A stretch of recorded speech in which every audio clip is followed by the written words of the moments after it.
Powered by the Montana Television Network. This is the Noon News from Montana's news leader. Good afternoon, and thanks so much for joining us here on the Statewide Noon News. I'm Samantha Sullivan. Well, the Vice President has touched down in the Treasure State and is expected to speak to a crowd in Bozeman any minute. Vice President Mike Pence touching down a little late this afternoon, just a few minutes ago, and now he will make his way to the Gallatin County Fairgrounds, where people are set up awaiting his speech. Pence will speak at a rally in support of U.S. Senate candidate Matt Rosendale.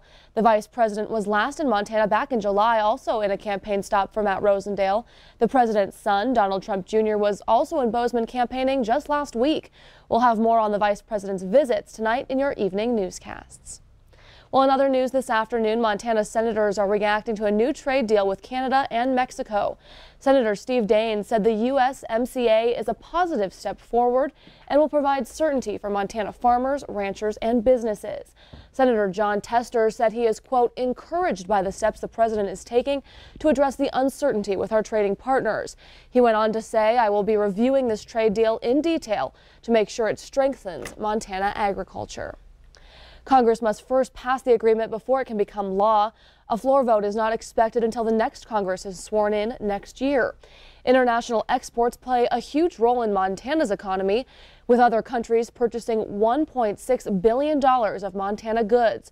According to the U.S. Census Bureau, Canada is Montana's #1 international importer of commodities, spending $680 million each year. That amounts to about 40% of Montana's international exports.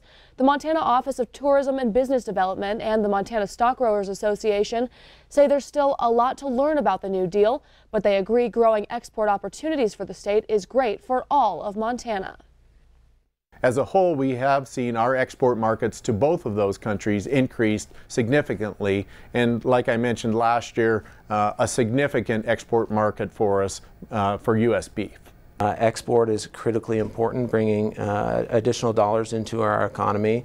It allows us to be resilient as our domestic economy has its ups and downs. We'll have more details on the new deal coming up in your Farm and Ranch Report. Well, we are just 5 weeks away from the November election, and the battle over Initiative 185 just keeps getting more and more expensive. So far, between both sides, a total of $17 million has been spent or raised on the so-called tobacco tax initiative. I-185 would raise state tobacco taxes and make Montana's Medicaid expansion permanent. Last month, the maker of Marlboro cigarettes donated $3.5 million to the campaign against 185. In total, 2 tobacco companies have put more than $12 million into the campaign against the initiative. I-185 supporters have raised or spent a total of nearly $5 million on their campaign. Montana hospitals are behind most of $2.7 million the campaign brought in just last month. Montana Governor Steve Bullock and representatives from both St. Vincent Healthcare and Billings Clinic joined together on Monday to show their support.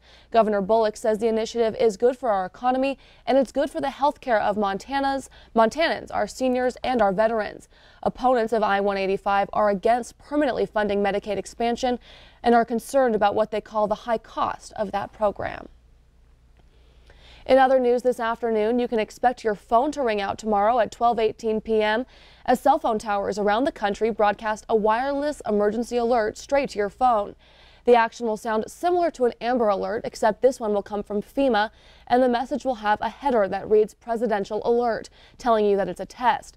The system is a way to warn the public about dangerous weather, missing children, and other critical situations. Turning now to news from the University of Montana campus, the School of Pharmacy just received a new grant that could help bring the best and brightest to the forefront of medicine. MTN's Jill Valley explains. These are first-year pharmacy students at the University of Montana. This is a competitive and academically tough program. And not all will make it through, for many reasons.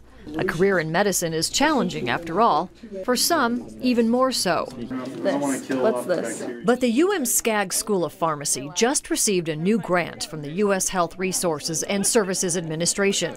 It will assist future students who won't have an easy road to graduation. They're low income. They are a first-generation student. They may have been in a high school that had no science labs. They may have come from a community that has no role models, that means they need to have some help to catch up or get up to speed when they're applying to a particular health care program. The $3 million grant lasts 5 years, and it's twofold, providing some early instruction to pharmacy students, a preview to what they're about to face when classes start, and a health careers academy that supports students during school with tutors and faculty mentors. Whatever it takes for them to be successful, then that's what we're offering in the academy. So we really want the student to be prepared when they are applying for a professional school. This grant hopes to help those students who enter the school either with an academic or financial disadvantage to succeed.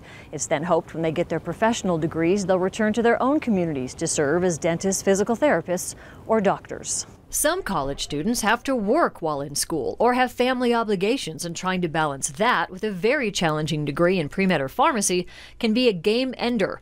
Well, this grant supports them so they can concentrate on school and make it to graduation. The number I would give you is that pre-meds across the nation, 70% of them don't make it to their senior year. They become business majors or something else. We know that, and we do everything to increase that retention.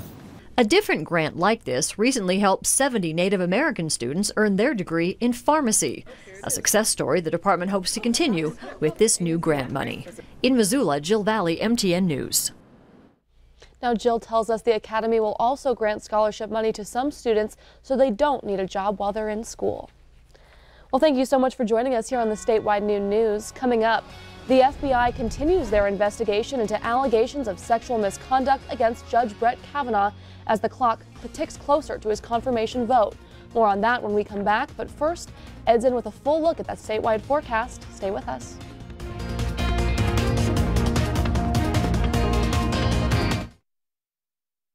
You're watching MTN News with Samantha Sullivan.